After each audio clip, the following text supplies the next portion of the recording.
What is cinematic film? I get a variation of this question asked to me all the time. Many people reach out to me in my comments or DMs asking what gear or what settings do they need to make cinematic footage. And honestly, I feel like that thought process is kind of missing the actual idea of what cinematic is. Creating a cinematic film doesn't come from certain settings on your camera or even certain camera gear. You can create a cinematic experience with whatever gear you have and just a little bit of creativity. It's a holistic approach to your story. And what you actually need is a deliberate approach to guiding all the visuals you make with a level of artistry that's planned and scripted. Thoughtful execution of a plan is what creates a cinematic experience, regardless of the subject matter. This thoughtful execution can come in a variety of ways, but one way that you could do it is following basic film rules. But even the great filmmakers will break those rules from time to time to achieve a necessary result for their story. And that's why the thoughtfulness comes in, because whether you follow those rules or you break them, if you're making a conscious decision to do so, then you're going to have this experience that is cinematic for the viewers. And I'm talking about rules like the 180-degree rule. And that means that when you have a scene where characters are sharing the same space together, that a character that begins on the right side of the screen will never appear in a shot on the left side of the screen in that scene unless you show one character crossing over the other's path. Because if you just swap them all willy-nilly, that's disorienting to the viewers. But there might be times where you want the viewers to be disoriented, and you break that rule. Or it could be using the 180-degree shutter rule, meaning that whatever frame rate you're shooting in, your camera shutter should be double that, or as close to double as you can get. Like if you're shooting at 24 frames a second, then your shutter speed will be 1/50th, because most cameras don't have a 1/48th. Doing this lets you get that natural motion blur that mimics the motion blur that you'll see on films. But even great directors like Steven Spielberg will break this rule when necessary. He did this to great effect in the beach landing scene of Saving Private Ryan, because when you get rid of that motion blur, it makes the action way more intense and just kind of gets you on edge. You could even be using ingenious tricks like eye tracing to guide the viewer's eye to exactly where you want them to be looking. Lighting and color can play a huge role in your cinematic experience. You can use well-designed sound or Foley work, or even some clever diegetic sound. That's sound where the characters in the film are also hearing and interacting with it, and not just the audience. Playing with aspect ratios is another thing that you can do, and it's another rule that doesn't have to be followed exactly. Not everything has to be a 2.39:1 anamorphic widescreen aspect ratio. Wes Anderson plays with aspect ratios all the time. He'll do pillar boxes, he'll do 4:3, he'll do super widescreen, and he does this in the middle of the same film, and he absolutely makes cinematic films. Now, after hearing all of these rules, if you're one of the people I mentioned earlier, you're probably thinking, yeah, but what decisions, what rules are correct and make the best cinematic film? To answer that question, I'd have to say all of them. None of them. It's not any specific set of rules or settings or even choices that make a cinematic experience. To make a cinematic film, you just have to have a masterfully executed series of all of these things.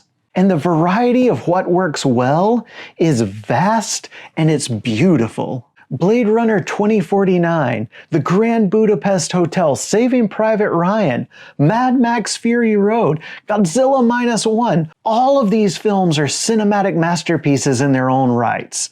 And they're all incredibly different in their subject matter and the choices that were made when these films were created. But what they all have in common is they've been expertly crafted with thoughtful decision-making through the whole process. It's not your settings or your gear. Like at the end of the day, that's what it boils down to answer-wise. It's a creative vision that is carefully designed and built with focus on serving the story, the mood, and the audience's feelings. So what you need to do is not find the right settings. You need to experiment, play, copy your favorite filmmakers, and learn why they were making the decisions that they made. By doing these things, you'll no longer find yourself looking for the best cinematic settings or gear. You will just be creating cinematic films, and you will learn the whole decision-making process and the pre-planning process that makes it truly amazing. And when I'm saying that you can create a cinematic film with any gear or subject matter, I really do mean it. So to prove my point, I made a short cinematic film that's just about me getting up, getting ready, and going on a morning walk. In it, I put a lot of these rules that I just talked about into practice. But I also made sure that I wasn't necessarily using the best gear or settings. I mean, I shot this thing on a GoPro, an iPhone, an Osmo Pocket 3, and my A7 IV. But the parts I shot on the A7 IV, I shot in 1080p and then upscaled to make it worse quality-wise, so you all can really see that the gear doesn't really matter for your cinematic experience. Then, of course, I got all those shots from all the different cameras and mixed them together and color graded them so they would fit one another. And then I sprinkled in some editing and sound design on my timeline and made a film. Everything that I'm saying here, I'm not saying to be rude or dismissive or not answer a question, but to show you that it's really not the settings or the gear. And it's great that they don't matter, because you might not be able to afford certain kinds of gear, and the gear that you do get might not have certain kinds of settings. But regardless of what you have, you can still make amazing cinematic films. Something that was hammered home to us when I was at SCAD learning animation and storytelling is this: making sure that every decision that you make is serving the story is going to produce fantastic and cinematic results, regardless of your gear or medium. I hope you guys enjoy this film, because I really enjoyed making it. It was a lot of fun to get out here and do this as an example. And as I was editing, I was like, oh man, I think I did a pretty good job. So enjoy, and here it is.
All right, that was the film.